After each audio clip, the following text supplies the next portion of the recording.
Shalom and good day all. This is Healing29 back again for my for the indie comic reviews. And as you can see here, I'll be covering Nemesis, Rogues Gallery issue 3 and Kingspawn issue 38. I'll now get things organized for the first one that will be reviewed. And starting off with first things first, we are moving to Nemesis, Rogues Gallery issue 3.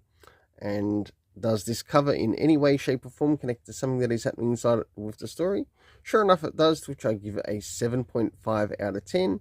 Now it's time to move in relation of the internal art and also what's happening story-wise with the characters. As we have a look what's happening there around the beginning, middle, and of course the end.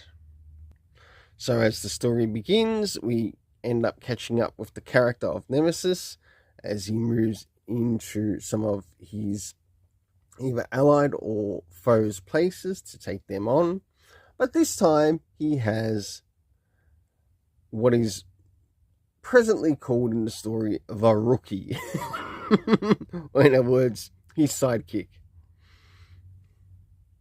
As we move a little bit further in relation to the events around the middle of the book, we end up traveling a little bit further to a bit of a base of sorts, and we get to see a bit of interaction with some of the people in this world, some that are after Nemesis, others that aren't and have their own agenda, and last but not least, towards the end. For the internal art, I give it an 8 out of 10 as I felt that this art has been quite consistent. Next is the area of the story. First things first, do we get anything in relation to the story time-wise? The closest we have is the term used as shortly. Next is some of the locations that we get to visit in the story.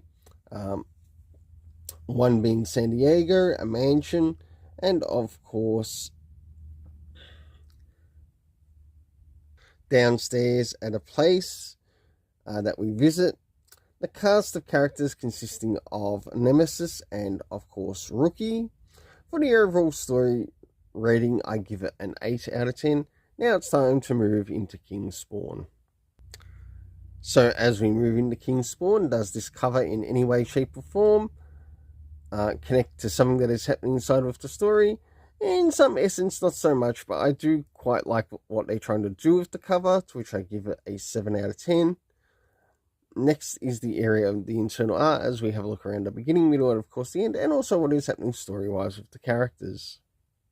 So as the story begins, we have Spawn, who has actually captured someone to find out some more information in regards to what's happening with the character of Granny Blake.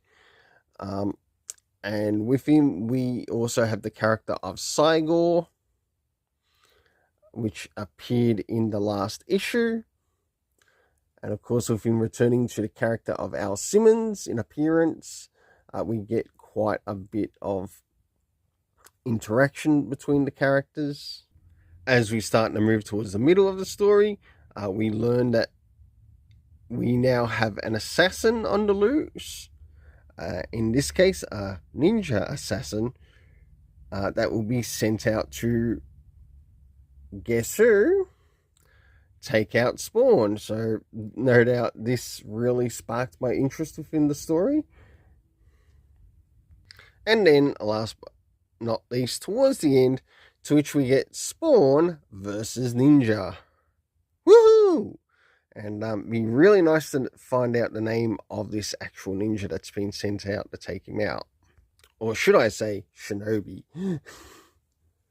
So for the internal art, I give it a 7.5 out of 10. Now it's time to move in relation to the area of the story.